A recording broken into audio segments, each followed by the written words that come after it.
ராஜாங்க அமைச்சு பதவிகளை துறக்க தயாராகும் மொட்டு கட்சி முக்கியஸ்தர்கள். ஹரின் மனுசோவின் கட்சி உறுப்புரிமை ரத்து. மஹிந்தவை கைவிட்டு ரணிலுடன் இணைந்த உறுப்பினர். நாட்டில் எரிபொருள் எரிவாயு விலையில் மாற்றம். அஞ்சல் மூல வாக்களிப்பு விண்ணப்பிக்கும் காலம் இன்றுடன் நிறைவு. கடவுச்சீட்டு பெற்றுக் கொள்வதில் கடும் நெருக்கடிக்கு முகம் கொடுத்துள்ள மக்கள். வெளிநாட்டிலிருந்து பாரிய பணம், யாழில் வன்முறை சம்பவங்கள். பதவி விலகினார் சரத் பொன்சேகா. பல அத்தியாவசிய பொருட்களின் விலைகள் குறைப்பு. பிரதமரின் எதிர்ப்பால் நிறுத்தப்பட்ட ஜனாதிபதி தலைமையிலான மாநாடு. கிளிநொச்சி ஆணையரவு பகுதியில் இடம்பெற்ற விபத்தில் ஒருவர் பலி. இனி தொடர்பான விரிவான செய்திகள்.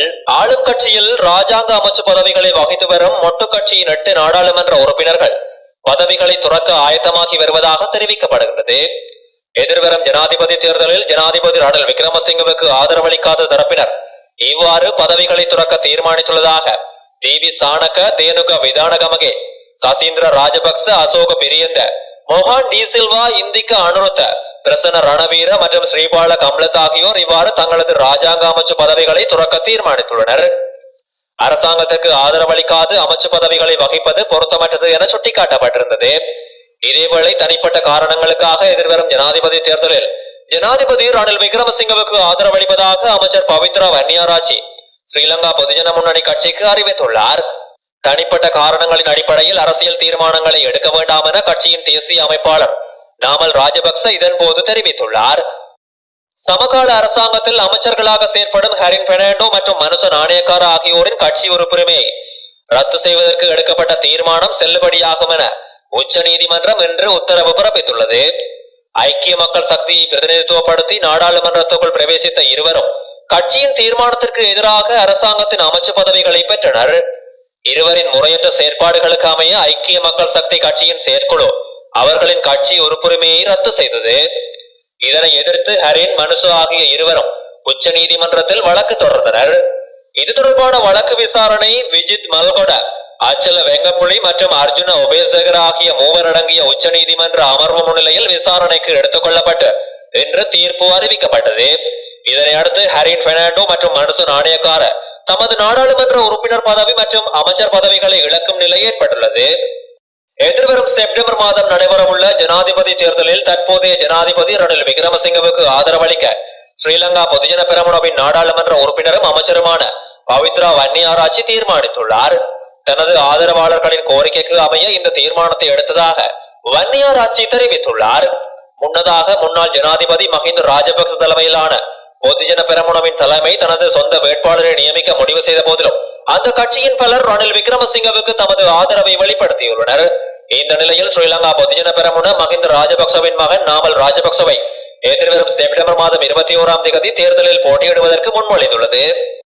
செப்டம்பர் 21ஆம் தேதி நடைபெறவுள்ள ஜனாதிபதி தேர்தல் வரை இலங்கையில் எரிபொருள் மற்றும் எரிவாயு விலையில் மாற்றம் ஏற்பட வாய்ப்பில்லை என அரசு வட்டார தகவல்கள் தெரிவிக்கின்றன. இலங்கை அரசாங்கத்திற்கு சொந்தமான நிறுவனங்கள் ஒவ்வொரு மாதத்தின் முதல் நாள் எரிபொருள் மற்றும் எரிவாயு விலை திருத்தம் மேற்கொண்டு வருகின்றன.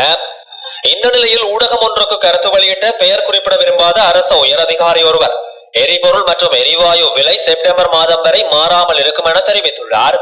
அத்துடன் விலை நிர்ணய சூத்திரத்துக்கு ஏற்ப எந்த ஒரு விலை திருத்தமும் தேர்தல் பிரச்சாரத்தில் சாதகமான அல்லது எதிர்மறையான தாக்கத்தை ஏற்படுத்தும் என்று மற்றொரு அரசாங்க வட்டார தகவல் தெரிவித்துள்ளது. இதேவேளை இலங்கையில் தேர்தல் திகதி அறிவிக்கப்படுவதற்கு சில மாதங்களில் எரிபொருள் மற்றும் எரிவாயுவின் விலைகள் குறைக்கப்பட்டிருந்தமை குறிப்பிடத்தக்கது. ஸ்ரீலங்கா ஜனாதிபதி தேர்தலின் அஞ்சல் மூல வாக்களிப்புக்காக விண்ணப்பங்களை சமர்ப்பிப்பதற்கான கால அவகாசம் இன்று நள்ளிரவோடு நிறைவடைய உள்ளது. கடந்த 5ஆம் தேதியுடன் அஞ்சல் மூல வாக்களிப்புக்கு விண்ணப்பிக்கும் காலம் நிறைவடையவிருந்த நிலையில் அது இன்று நள்ளிரவு வரை நீடிக்கப்பட்டுள்ளது. இந்த நிலையில் உரிய கால பகுதிக்குள் விண்ணப்பங்களை சமர்ப்பிக்குமாறு தேர்தல்கள் ஆணைக்குழு தெரிவித்துள்ளது. அதே நேரம் எந்த ஒரு காரணத்திற்காகவும் அஞ்சல் மூல வாக்களிப்புக்கான விண்ணப்ப காலம் மீண்டும் நீடிக்கப்பட மாட்டாது என ஆணைக்குழு தெரிவித்துள்ளது. இதேவேளை ஸ்ரீலங்கா ஜனாதிபதி தேர்தல் செப்டம்பர் மாதம் 21ஆம் தேதி இடம்பெறும் என அறிவிக்கப்பட்டுள்ளமை குறிப்பிடத்தக்கது. பத்திரமுல்லையில் உள்ள குடிவரவு குடியகல்வு திணைக்களத்தின் பிரதான காரியாலயத்திற்கு கடவுச்சீட்டை பெற்றுக் கொள்வதற்காக வந்த பலர் கடவுச்சீட்டை பெற்றுக் கொள்ள முடியாமல் கடும் சிரமங்களை எதிர்கொண்டனர். ஆன்லைனில் பதிவு செய்திருந்தாலும் சேவைகளை செய்வதில் பல சிக்கல்களை எதிர்கொண்டதாக குழு தெரிவித்துள்ளது. சில மணி நேரம் வரிசையில் காத்திருந்து திணைக்களத்துக்குள் நுழைந்தனர். ஆனால் போதுமான வெளிநாட்டு கடவுச்சீட்டு புத்தகங்கள் இல்லை என்று அதிகாரிகள் அறிவித்ததால் திரும்பி செல்ல வேண்டியிருந்தது. இந்த சம்பவங்கள் குறித்து குடிவரவு குடியகழ்வு கட்டுப்பாட்டாளர் ஜெனரல் கர்ச இலுக்பிட்டியோவிடம் கேட்க பல முறை ஊடகங்களினால் முயற்சிக்கப்பட்டுள்ளது. ஆனால் அவர் தொலைபேசியில் பதிலளிக்காததால் பலனளிக்கவில்லை என தெரிவிக்கப்பட்டுள்ளது. வெளிநாட்டில் இருப்பவர்களிடம் பணங்களை பெற்று யாழ்ப்பாணத்தில் வன்முறை சம்பவங்களில் ஈடுபட்டு வந்த கும்பலை சேர்ந்த 3 கைது செய்யப்பட்டிருப்பதாக தகவல் வெளியாகியுள்ளது. யாழ்ப்பாணம் திருநெல்வேலி பகுதியில் இடம்பெற்ற வன்முறை சம்பவங்கள், வீடுகளுக்கு தீ வைப்பு சம்பவங்கள் குறித்து யாழ் மாவட்ட குற்றத்தடுப்பு போலீசார் மேற்கொண்ட விசாரணைகளில் உரும்புராய் பகுதியை சேர்ந்த 21 வயதுடைய 3 இளைஞர்களை கைது செய்துள்ளனர். கைது செய்யப்பட்ட நபர்களிடமிருந்து 3 மோட்டார் சைக்கிள்கள், 2 வாள்கள் மற்றும் 4 பெட்ரோல் குண்டுகள் என்பவற்றையும் போலீசார் மீட்டுள்ளனர். யாழில் இயங்கி வரும் வன்முறை கும்பலுடன் தொடர்புடைய நபர் ஒருவர் தற்போது இலங்கையில் இருந்து தப்பியோடி இந்தியாவில் வசித்து வருவதாக தெரிவிக்கப்பட்டுள்ளது. வெளிநாட்டில் உள்ள நபர்கள் இந்தியாவில் உள்ள நபருக்கு பெருந்தொகை பணத்தினை வழங்கி யாழில் தாக்குதல் சம்பவங்களை முன்னெடுத்து வருகின்றனர் என போலீஸ் விசாரணைகளில் தெரிய வந்துள்ளது. ஐக்கிய மக்கள் சக்தியின் நாடாளுமன்ற உறுப்பினர் பீல்டு மார்ஷல் சரத் பொன்சேகா கட்சியின் தவிசாளர் பதவியில் இருந்து விலகியுள்ளார். ஜனாதிபதி தேர்தலில் போட்டியிடும் நோக்கில் சரத் பொன்சேகா அண்மையில் கட்டுப்பணம் செலுத்தியிருந்தார். இதன்படி கடந்த 5ஆம் திகதி கட்டுப்பணம் செலுத்திய சரத் பொன்சேகா கடந்த ஜூலை மாதம் 25ஆம் திகதி ஜனாதிபதி தேர்தலில் போட்டியிடுவதாக அறிவித்திருந்தார். மக்களின் கோரிக்கைக்கு அமைய தாம் ஜனாதிபதி தேர்தலில் போட்டியிடுவதாக அவர் தெரிவித்துள்ளார். கடந்த 2010ஆம் ஆண்டில் சரத் பொன்சேகா பொது வேட்பாளராக ஜனாதிபதி தேர்தலில் போட்டியிட்டு தோல்வியடைந்திருந்தார் என்பதும் குறிப்பிடத்தக்கது. பல அத்தியாவசிய பொருட்களின் விலைகள் குறைக்க உள்ளதாக சதோசா நிறுவனம் தெரிவித்துள்ளது. அதன்படி 260 ரூபாவாக இருந்த 1 கிலோ கீரி சம்பா 248 ரூபாவாகவும், 1 கிலோ வெள்ளை சீனியின் விலை 9 ரூபாவாலும் குறைக்கப்பட்டுள்ளது. இறக்குமதி செய்யப்பட்ட 1 கிலோ உருளைக்கிழங்கின் விலை 45 ரூபாவினால் குறைக்கப்பட்டுள்ளதோடு 1 கிலோ வெள்ளை பட்டாணியின் விலை 42 ரூபாவினாலும், இறக்குமதி செய்யப்படும் பச்சை பயிறு, பச்சை பட்டாணி மற்றும் செம்பருத்தி கிலோ ஒன்றின் விலை 30 ரூபாவினாலும் குறைக்கப்பட்டுள்ளது.